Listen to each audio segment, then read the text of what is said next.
Friends, কেমন আছো সবাই? আমাদের গল্প শোনার জন্য আমাদের চ্যানেলটি এক্ষুনি সাবস্ক্রাইব করো। আর হ্যাঁ, পাশে থাকা বেল আইকনটি ক্লিক করতে ভুলো না যেন। রাজ খুব উচ্চাকাঙ্ক্ষী প্রকৃতির মানুষ ছিল। তার একটাই স্বপ্ন ছিল যে সে খুব ধনী হতে চায়। টাকার জন্য সে সবকিছু করতে পারে। এর জন্য সে অনেক ধরনের কাজ শুরু করে, যাতে সে খুব তাড়াতাড়ি কোটিপতি হতে পারে। তাই সে একের পর এক ব্যবসা বদল করতে থাকে। আজকাল রাজ কাপড়ের ব্যবসা শুরু করে। এমনিতে তো রাজের দোকানটা দেখতে ভালোই ছিল, কিন্তু সে আসলে সস্তা কাপড় বাজার থেকে কিনে নিয়ে ওগুলোতে ব্র্যান্ডেড কাপড়ের ট্যাগ লাগিয়ে চড়া দামে বিক্রি করত। একদিন সকাল সকাল অনেক খদ্দের তার দোকানে চলে এলো। ওরা সবাই রেগে ওকে বলতে লাগলো, আরে আপনি তো বলছিলেন আপনার কাছে ইম্পোর্টেড কোয়ালিটির জিনিস থাকে। হ্যাঁ বলেছি তো, এখনো বলছি। দেখুন দাদা, আমি সম্মানের সাথে ব্যবসা করি, তাই নিজের জিনিসের সম্বন্ধে একটি কথাও আমি শুনবো না। ওরই কথা শুনে খদ্দেরটি আরো রেগে গেল। খদ্দেরটি তার একটি শার্ট ব্যাগ থেকে বের করে কাউন্টারে ছুড়ে দিয়ে বলল, এই শার্টটা আমি গত সপ্তাহে নিয়ে গেছিলাম আপনার দোকান থেকে 1500 টাকা দিয়ে। কি হয়েছে এই শার্টে? কি হয়েছে মানে দেখতে পাচ্ছেন না কি হয়েছে? একবার ধোয়ার পরেই রং তো গেছেই, এখন আমার ছেলেরও এ জামা হবে না, বুঝলেন? আরে দাদা, আপনি তো শুধুই আমার উপর রাগ দেখাচ্ছেন। এটা মনে হয় আপনার ডিটারজেন্টের কারণে হয়েছে। আপনি কোন কোম্পানি ডিটারজেন্ট ইউজ করেন? রাজের এই কথা শুনে দোকানে থাকা বাকি খদ্দেররাও একে একে ওর কাপড়ের নিন্দা করলো। আরে, মিথ্যে কথা বলতে তোমার লজ্জা করে না? নিজে বাজে কাপড় বিক্রি করো আর দোষ দিচ্ছ ডিটারজেন্ট পাউডারের? হ্যাঁ, এ এমনিতে মারার পাত্র নয়, চলুন পুলিশে গিয়ে কমপ্লেন করি। পুলিশের নাম শুনেই রাজ ভয় পেয়ে তাদের কাছে ক্ষমা চাইতে লাগলো। আরে দাদা, আপনারা এই গরিবের ওপর দয়া করুন, এমনটা করবেন না। আমি একজন সৎ ব্যবসায়ী, আমার দোকানে যদি পুলিশ আসে তাহলে আমার দোকানের বদনাম হবে। দয়া করুন আমার ওপর। এটা তো ভুল কাজ করার আগে তোমার ভাবা উচিত ছিল। আরে দাদা, এই কাপড় তো আমি ঘরে বানাই না, এটা তো আমি কারোর কাছ থেকে নিয়ে আসি। যদি ওখান থেকে খারাপ জিনিস দেয় তবে আমি কি করব? এই কথা বলে সে গ্রাহকদের সামনে মিছে কান্না করতে লাগলো। তার কান্না দেখে খদ্দেরদের তার উপর দয়া হলো। তারা আর পুলিশেও নালিশ করলো না এবং রাজ ওদের সমস্ত টাকাও ফেরত দিয়ে দিল। আজ তো আমি খুব বাঁচা বেঁচে গেলাম, আর একটু হলেই তো ধরা পড়ে যেতাম।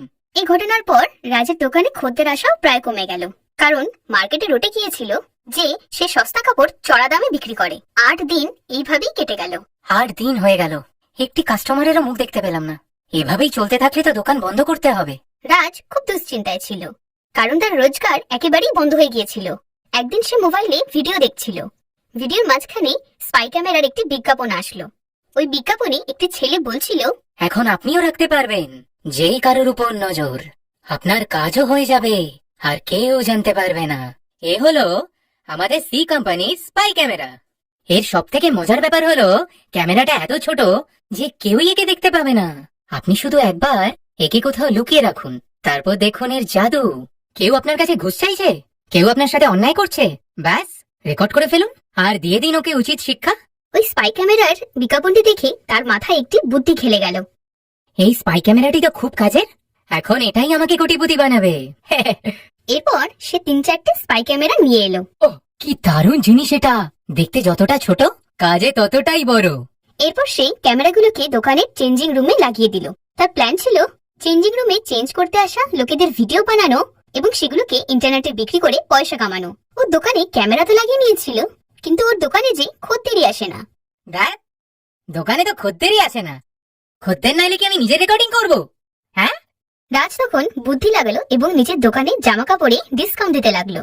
শুধু তাই নয়, সে নিজের দোকানের পুরনো স্টক বদলে নতুন স্টক নিয়ে এলো, যার মধ্যে বেশিরভাগই মেয়েদের পোশাক ছিল। ওর প্ল্যান কাজ করলো। এখন ওর দোকানে সবসময় মেয়েদের ভিড় লেগে থাকে, আর মেয়েরা জানতোই না যে ওদের সাথে চেঞ্জিং রুমে কি হচ্ছে। রাজ কারোর সাথে ফোনে কথা বলছে। আরে তোমার যত ভিডিও স্টক চাই আমি তত দিতে পারবো, কিন্তু রেট কিন্তু ডবল লাগবে। রাজ অনেকক্ষণ ধরে ফোনে ভিডিওর দাম দর করছিল এবং রাজ অবশেষে মন মতন দাম পেতে সফল হলো। আস্তে আস্তে রাজের ইচ্ছে পূরণ হতে লাগলো। তার বাড়িতে যেন টাকার বৃষ্টি হতে লাগলো। ও শহরের সবচেয়ে দামি জায়গায় কোটি টাকার বাড়ি কিনে নিল। ইম্পোর্টেড গাড়ি ওর বাড়ির যেন সৌন্দর্য বৃদ্ধি করতে লাগলো।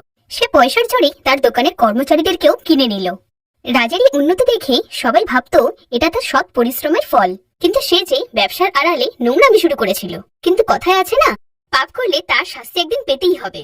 একদিন তেজস্বী রাজের দোকানে কাপড় কিনতে এলো, যে ইঞ্জিনিয়ারিং এর স্টুডেন্ট ছিল।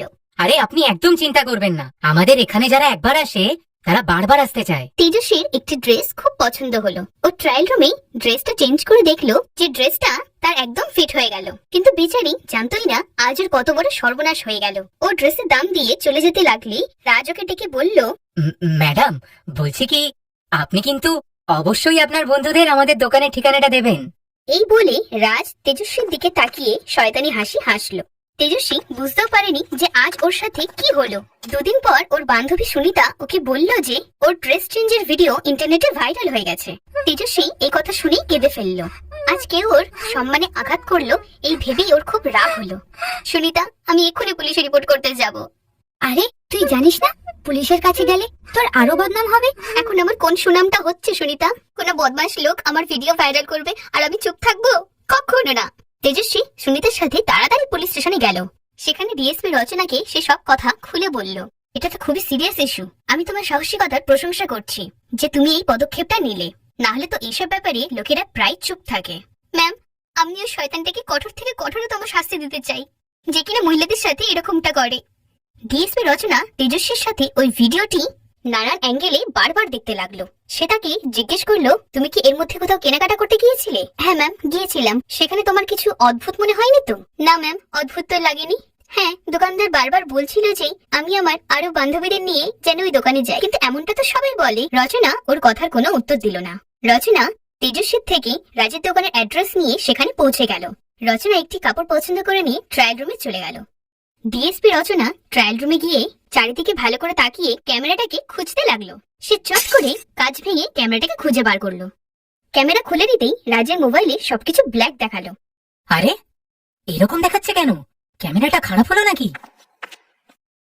ডিএসপি রচনা কাউন্টারে ক্যামেরাটি রেখে ওকে বলল, কি এটা? আমি বুঝতে পারছি না, আপনি কি বলছেন? ওর কথা শুনে রচনা ওকে কষিয়ে এক চড় মারলো।